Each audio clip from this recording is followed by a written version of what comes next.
श्री शिवाय नमस्तुभ्यम। हर हर महादेव। स्वागत है आपका हमारे चैनल वास्तविक जानकारी पर। दोस्तों, आप सभी लोग जानते हैं कि 7 अप्रैल 2024 को है मासिक शिवरात्रि। दोस्तों, ये मासिक शिवरात्रि चैत्र महीने में पड़ने वाली शिवरात्रि है, इसीलिए इस मासिक शिवरात्रि का बहुत ही बड़ा और विशेष महत्व यहाँ पर होता है। साथ ही में दोस्तों, मासिक शिवरात्रि का दिन एक ऐसा दिन होता है जिस दिन हम भगवान शिवजी को बहुत आसानी से प्रसन्न कर सकते हैं। आसानी से कहने का मतलब ये नहीं होता कि बहुत आसानी से प्रसन्न कर सकते हैं। जब आप भगवान शिवजी को प्रसन्न करते हो तो भाई उसके लिए आपको कुछ उपाय करना होता है। इस उपाय को हम इस वीडियो में आप लोगों को बताएंगे। जो उपाय अगर आप लोग इस मासिक शिवरात्रि में, वो भी चैत्र महीने की में पड़ने वाली इस मासिक शिवरात्रि में कर लेते हो तो ये आपकी जो भी मनोकामना होगी वो 3 महीने के अंदर या 3 महीने के बाद में कभी भी पूर्ण होना शुरू हो जाएगी। अगर आप उपाय को पूरे मन और पूरे भाव से करोगे तो 3 महीने के अंदर ही आपकी मनोकामना पूर्ण होना शुरू हो जाएगी। तो दोस्तों, ये मौका आपको अपने हाथ से नहीं जाने देना है। हम आपको एक उपाय एक ही बताते हैं, वो ऐसा बताते हैं जिस उपाय को करने से आपकी सच में पूर्ण होती है, क्योंकि पंडित जी ये बात खुद कहते हैं और लोगों के लिए ये उपाय काम भी करते हैं। तो चलिए दोस्तों, जानते हैं इस मासिक शिवरात्रि पर, इस चैत्र महीने में पड़ने वाली मासिक शिवरात्रि पर आप लोगों को कौन सा उपाय करना है। तो दोस्तों, इस मासिक शिवरात्रि पर मतलब कि 7 अप्रैल 2024 को आप लोगों को 3 दीपक वाला उपाय करना है। जिस 3 दीपक वाले उपाय को करने से आपकी जिस भी प्रकार की मनोकामना होगी, चाहे कोई दुख और परेशानी हो, चाहे धन संपदा की कमी हो, चाहे घर में रोग और बीमारी हो, या किसी भी प्रकार की परेशानी जीवन में हो, या कोई बड़ी और विशेष मनोकामना हो, तो भाई आप अपनी उस मनोकामना के लिए ये वाला उपाय कर सकते हैं। तो आइए दोस्तों, जानते हैं कि इस 3 दीपक वाले उपाय को आखिर करना कैसे है, किसको करना है और किस समय करना है। देखिए, सबसे पहली चीज आप लोग ये समझ लीजिए कि 3 दीपक वाला उपाय करना किसको है। तो देखो, घर में से जो बड़ी माताएं बहनें होती हैं ना, उन माताओं बहनों में से कोई भी एक माता बहन इस वाले उपाय को करेगी। क्यों करेगी? क्योंकि इस उपाय को घर के सभी सदस्यों को नहीं करना है। इस उपाय को मात्र घर का कोई एक बड़ा सदस्य करेगा। उपाय को करने के बाद उसके पूरे परिवार को इस उपाय को करने का फल मिल जाएगा। तो घर का कोई एक बड़ा मुख्य सदस्य ही या व्यक्ति ही इस उपाय को करेगा, जो कि मुख्य रूप से माताओं बहनों में से कोई एक होगा। हाँ, अगर किसी कारणवश घर में माताएं बहनें उपस्थित ना हो, और या तो घर में जो है मतलब माताएं बहनें उपाय को ना कर पा रही हों, तो उस जगह पर फिर क्या हो सकता है कि भाई घर का कोई बड़ा व्यक्ति भी, चाहे वो पुरुष ही क्यों ना हो, वह भी इस उपाय को कर सकता है। पर उपाय को करते समय कुछ बातों का विशेष रूप से ध्यान रखना है, जो कि हम आपको इसी बताने वाले हैं, उपाय को अच्छे से समझाने वाले हैं। तो आप लोग ये बात समझ गए कि उपाय किसको करना है। अब हम जानते हैं उपाय को करने का समय क्या है। तो देखो, 3 दीपक वाला उपाय है, सीधी सी बात है। इस उपाय में दीपक जलेंगे तो दीपक हमेशा शाम के समय प्रदोष काल में या रात्रि के समय ही जलाए जाते हैं। तो ये वाला उपाय भी दोस्तों शाम के समय प्रदोष काल में या रात्रि के समय ही होगा। इस बात का आप लोगों को ध्यान रखना, ये उपाय सुबह के समय नहीं होगा। इस बात का आप लोग ध्यान रखना, शाम के समय प्रदोष काल में ही होगा। अब दोस्तों, हम जानते हैं इस उपाय को की विधि क्या है। इस उपाय में आपको क्या करना है और जो 3 दीपक आप बनाओगे, ये 3 दीपक आपको कहाँ कहाँ पर रखना है, और इस उपाय को करने में आपको क्या क्या मतलब चीजें ध्यान रखनी है, जिससे कि आपका उपाय जल्दी काम करें और आपको उपाय का फल बहुत बड़ा होकर मिले। तो सबसे पहली चीज दोस्तों, 3 दीपक वाला उपाय है, तो इसमें हमें सीधी सी बात है 3 दीपक तो तैयार करने ही करने पड़ेंगे। देखो, उपाय को करने का जो समय है वो तो शाम का समय है, पर शाम के समय में भी लोगों को बहुत ज्यादा कंफ्यूजन होती है कि भाई शाम का समय होता कितने बजे से लेकर कितने बजे के बीच में या काल में। लोग बहुत कंफ्यूज होते हैं कि ये समय कब का होता है और हमें इस उपाय को किस समय से लेकर किस समय के बीच में करना है। तो देखो, पंडित जी ने भी ये बात खुद कही है कि हर मौसम में प्रदोष काल का समय अलग अलग होता है। प्रदोष काल का एक वो समय होता है जब शाम हो रही होती है, रात होने वाली होती है, इसके बीच का समय जो होता है वो प्रदोष काल का समय होता है। और एक अंदाजन से बात करें तो शाम के 6 बजे से लेकर शाम के 7 बजे के बीच का जो समय होता है ये प्रदोष काल का समय होता है। पर अभी इस समय की करें तो हो सकता है भाई यही समय मतलब 6:30 बजे से लेकर 7:30 बजे के बीच का समय हो जाए। तो अगर हम आपसे कहें कि भाई आप इस उपाय को किस समय करोगे, तो शाम के 6 बजे से लेकर 7 बजे के बीच में कभी भी आप उपाय को कर सकते हो। बाकी लेट भी हो जाओ तो भाई 7 बजे से लेकर रात 8 बजे के बीच में भी आप उपाय कर सकते हो। कहने का मतलब ये है कि शाम 6 बजे से लेकर रात 8 बजे के बीच में कभी भी उपाय करो, आपका उपाय काम जरूर करेगा। फिर रात 8 बजे के बाद भी थोड़ा बहुत देर हो जाता है तो भी कर सकते हो, पर ज्यादा देर मत करना। तो ये बात आप लोगों को समझ गई होगी। अब जब भी आप उपाय को करने के लिए मतलब तैयार हो जाओ, तो उसके पहले जो है आधे 1 घंटे पहले आप उपाय को करने की तैयारी करना, क्योंकि तैयारी करने में थोड़ा हो सकता है आपको समय लगे। तो उपाय को करने की तैयारी में सबसे पहली चीज आती है दीपक। 3 दीपक वाला उपाय है। सीधी सी बात है, 3 दीपक तो यहाँ पर हमें बनेंगे ही बनेंगे।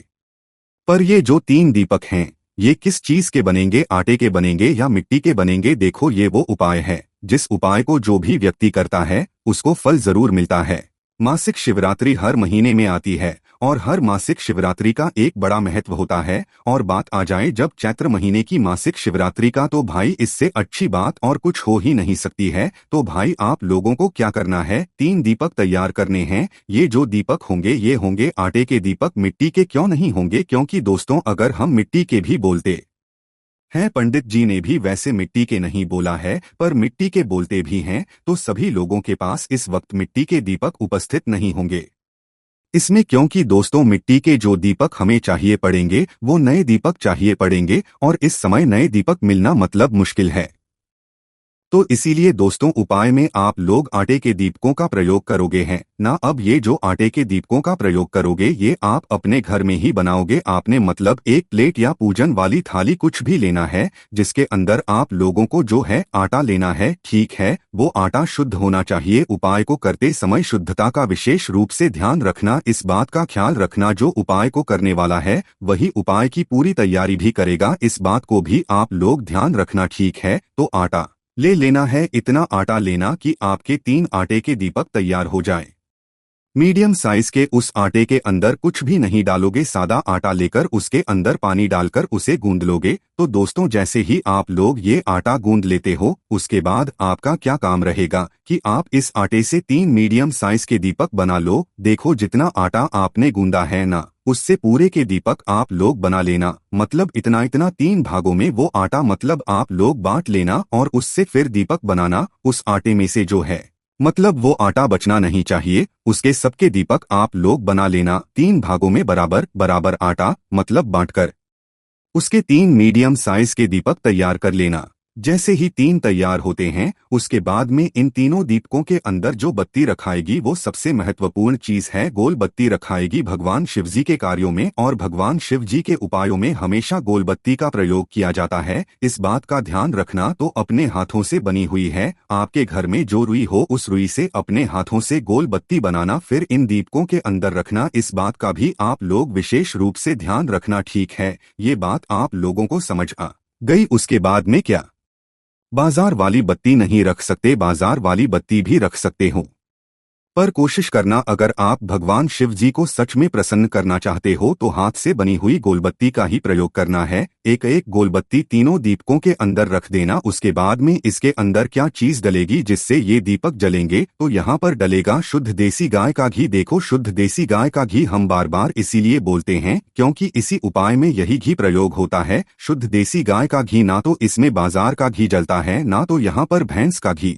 जलता है। हम आपसे पहले से ही बोलते आए हुए हैं अपने घर में थोड़ा सा शुद्ध देसी गाय का घी हमेशा रखा करो। वो क्यों रखा करो? ये भले ही थोड़ा महंगा मिलेगा, थोड़ा ढूंढने पर मिलेगा, पर मिलेगा जरूर। और जब ये मिलेगा तो निश्चित सी बात है भगवान शिव जी आपसे प्रसन्न होंगे। भगवान शिव जी प्रसन्न होते हैं तो सिर्फ शुद्ध देसी गाय के घी से ही होते हैं, और इसको घर में रखने से बरकत भी आती है, धन संपदा भी बढ़ती है। इस बात का भी आप लोग ध्यान रखना। तो आप लोग जो है इन तीनों दीपकों के अंदर शुद्ध देसी गाय का घी डाल लो, बराबर बराबर डाल लेना। इतना डालना कि वो दीपक कुछ समय तक जल सके। तो जैसे ही आप लोग ये घी डाल लेते हो उसके बाद में आपके ये दीपक तैयार हो जाते हैं। इन दीपकों को आप अपने किसी भी एक पूजन वाली थाली में या प्लेट में जमा कर रख लो, क्योंकि हाथ में तो ये तीनों दीपक आप कहीं पर लेकर नहीं जा सकते। तीनों दीपक जमा लेना। तीनों दीपकों को जाना जमाने के बाद अब आपको क्या करना है, जब आप उपाय को करने के लिए अपने घर से निकलो तो कुछ बातों का ध्यान रखना है।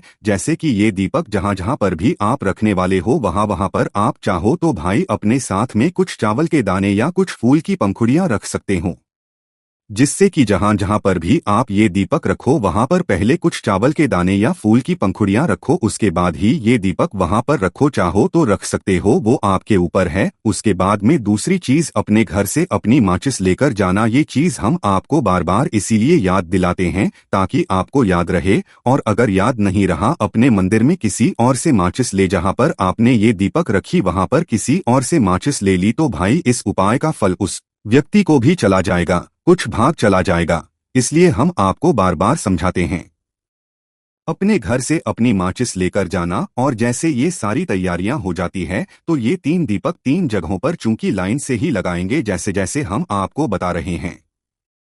तो अपने घर से ये तीनों दीपक लेकर निकलना। सबसे पहला जो स्थान होगा पहले दीपक को जलाने का वो होगा बेलपत्री का पेड़।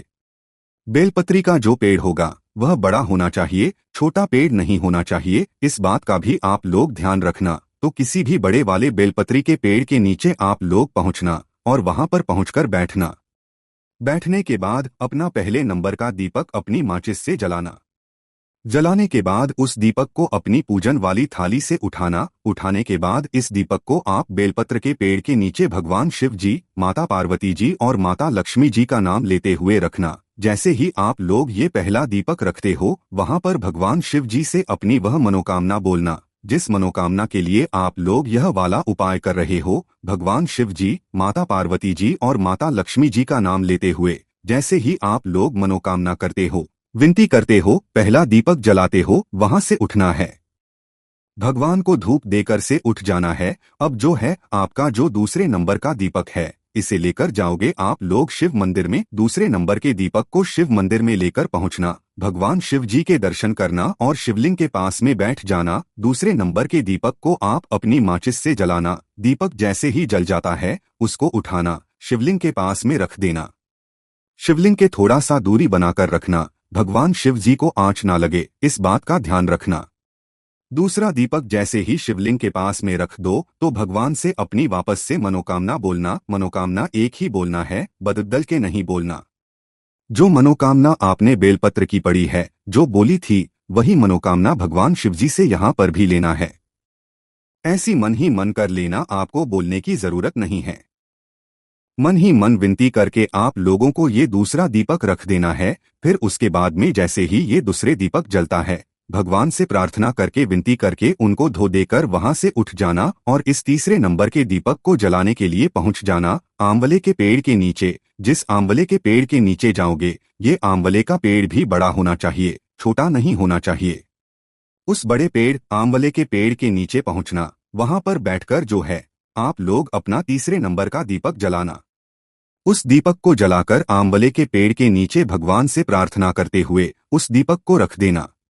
जैसे ही आप लोग अपना दीपक रखते हो, भगवान से हाथ जोड़कर आप प्रार्थना कर लेना, विनती कर लेना, आपकी जो मनोकामना है वह बोल देना और वहां से उठ जाना। अब ये तीसरा नंबर का दीपक जैसे ही आप लोग लगा देते हो, आप सीधा अपने घर पर जा सकते हो। आपका ये उपाय पूरा हो जाता है। इस उपाय को करने के बाद दोस्तों कुछ ही समय के अंदर, वैसे पंडित जी ने बोला हुआ है कि 3 महीने की मासिक शिवरात्रि पर अगर आपने ये वाला उपाय कर लिया तो आपकी मनोकामना जरूर पूर्ण हो जाएगी। ठीक है, पर उपाय को आपको करना पड़ेगा 3 महीने की शिवरात्रि को। और वहीं अगर आप चैत्र महीने की इस मासिक शिवरात्रि को करते हो तो भाई ये बहुत ही अच्छी बड़ी बात है और अच्छा मौका है आप लोगों के पास भगवान शिवजी को प्रसन्न करने का। तो दोस्तों यहाँ पर ये वाला उपाय पूरा हो जाता है। बाकी दोस्तों इस उपाय करने में अगर आपको कोई भी दिक्कत समस्या आती है तो कमेंट करके पूछ सकते हैं। श्री शिवाय नमस्तुभ्यम। हर हर महादेव।